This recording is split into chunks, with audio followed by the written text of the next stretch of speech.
10 things that you can actually do to look after your bike. Let's get started.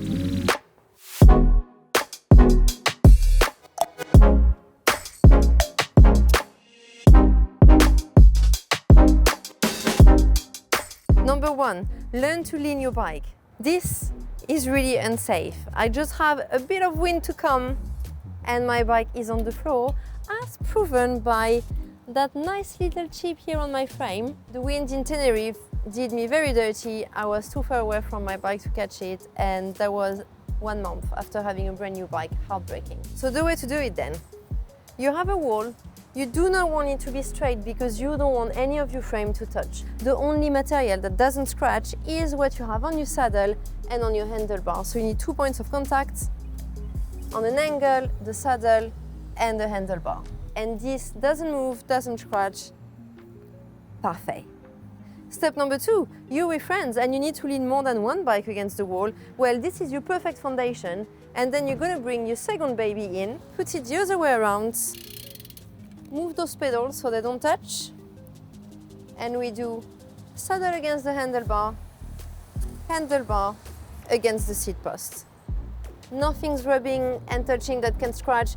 Our frames are nice, there's a nice gap in between them, so no carbon is going to be damaged. So the key rule again, 2 points of contact, 1, 2, nothing more, sorted. Number 2, protect your frame.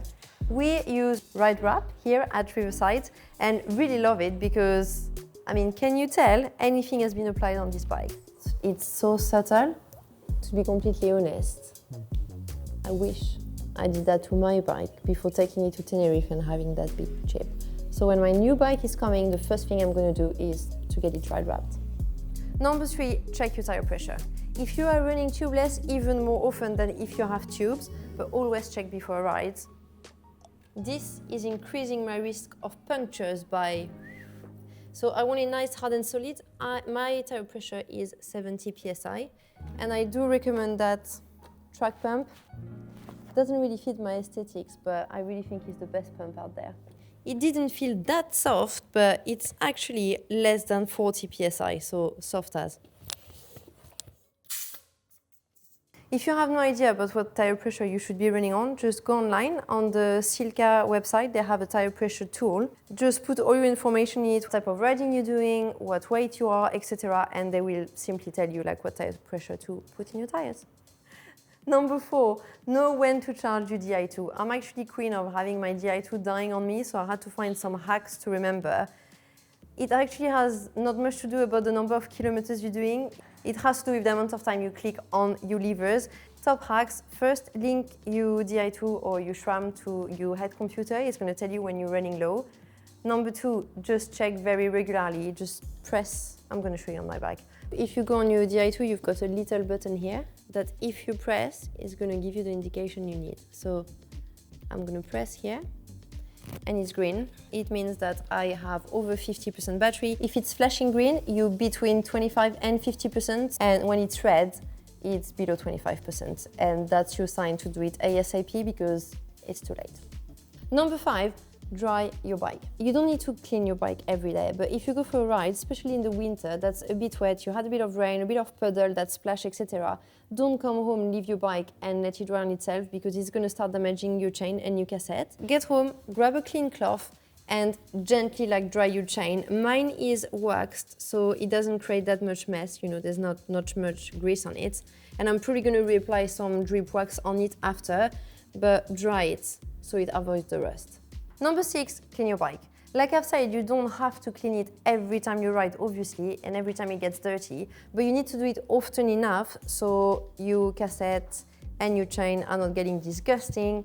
Same with your brakes. So here is what to look for when you're cleaning your bike. The most important thing is to protect those discs. So obviously, you're gonna have some gunge and grease, etc. that's gonna splash from your cassette onto the disc. That is gonna contaminate the disc and then it's gonna be making noise. And it can also be really unsafe. Muc-Off has some disc brake protector that you can buy online. They just Velcro and you scratch it to protect. I think it's a really good one to use. I personally really like it. Or you can just put a Ziploc bag around your disc and that works as well. Now, the next thing you're gonna have to do is to degrease your chain. With any bike degreaser, again, Muc-Off has them, Fenwick have them, like all of those brands. I also find that if you do it often enough, washing up liquid does the job. I combine it with a really hard toothbrush, and I just put washing up like warm water, brush, brush, brush, and you just turn it around at the same time when you brush. Do the same with the chain, toothbrush, washing up liquid, fantastic, job done. The third thing that you're gonna have to do is to clean your frame. What's very important in here is like whatever cloth or sponge or material you use, you need to use a different and clean one for every part of the bike. So frame, again, I'm gonna take a new cloth, washing up liquid, rub around, clean everything. I'm gonna go into all of the inside out. If it's not too complicated for you, you can also take the wheels off your bike just to get to the areas you can't reach. A clean bike is a fast bike. And that brings me to number 7, lube your chain.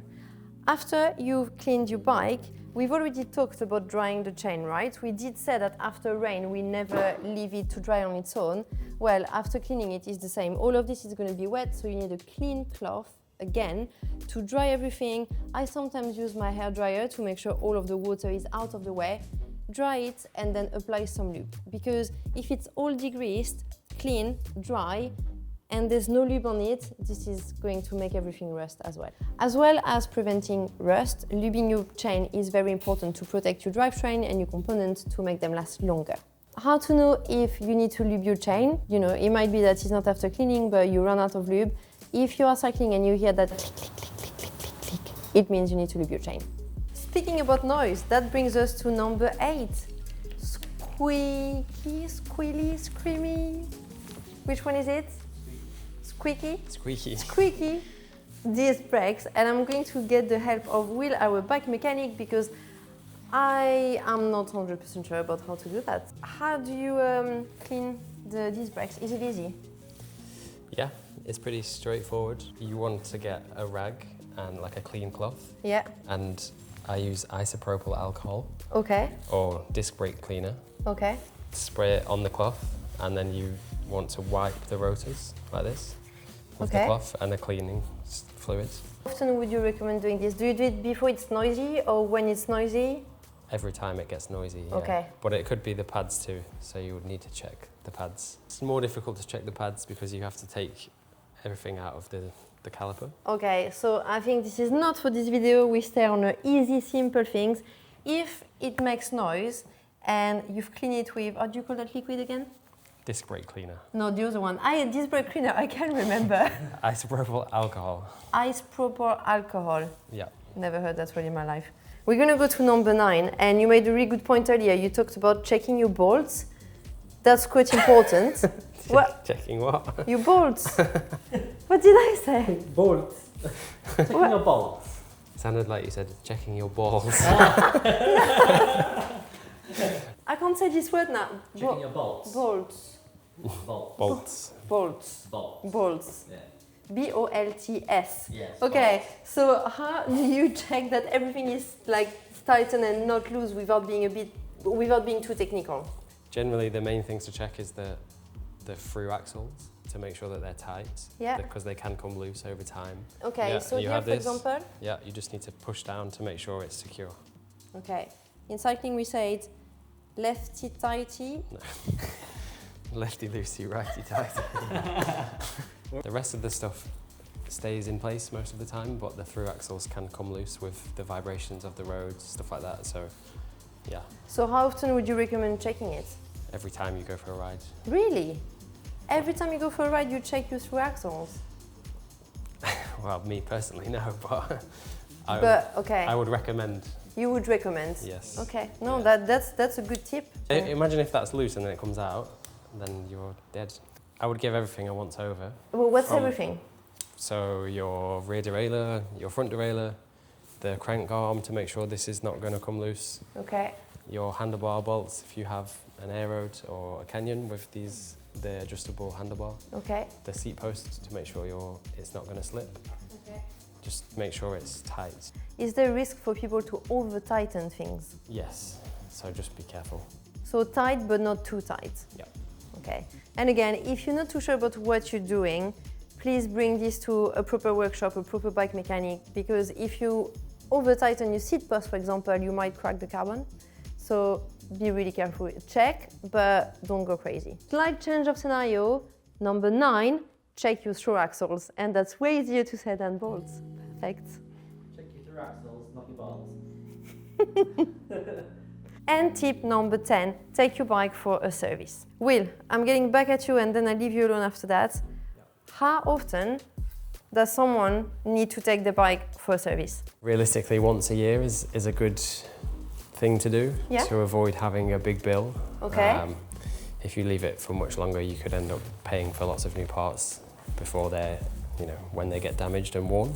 Is there like a better time to bring your bike for a service? If you think about once a year, we've talked about winter riding before. Yeah, probably straight after winter, sort of springtime when it's getting better weather, because the riding through the winter is much harsher on components with the dirt, grit on the roads. And the salt as well, I the guess. The salt from gritters is really bad too for your chain, cassette, brake pads, etc. So just after winter, sort of early spring is a good time to get it serviced just in time for summer. Perfect. Thank you. Can you give me a break? Nearly. At half 2 I can, yeah. Bonus tip. Show your bike your care and insure it before you even ride it. Here at Moloko, we use Sundays. They cover you and your ride, and they insure you against theft and damage. They can even help when you take your bike abroad, which for us is a massive bonus since we travel all the time, and we recommend it to our customers for extra peace of mind. I'll leave a link in the description below if you want to check them out, and there's even a little discount code for you in there. Thank you, Sundays, for supporting this video. We hope you found this helpful, useful. If you have any questions, please let us know in the comments. We will get back to you. And as always, if you have any tips to add to these videos, please comment section again. We would love to read them. Thank you so much for watching, and see you in the next video. Videos, the tears flowing and I'm sipping slow. Wishing it was this easy to press rewind. How much you know.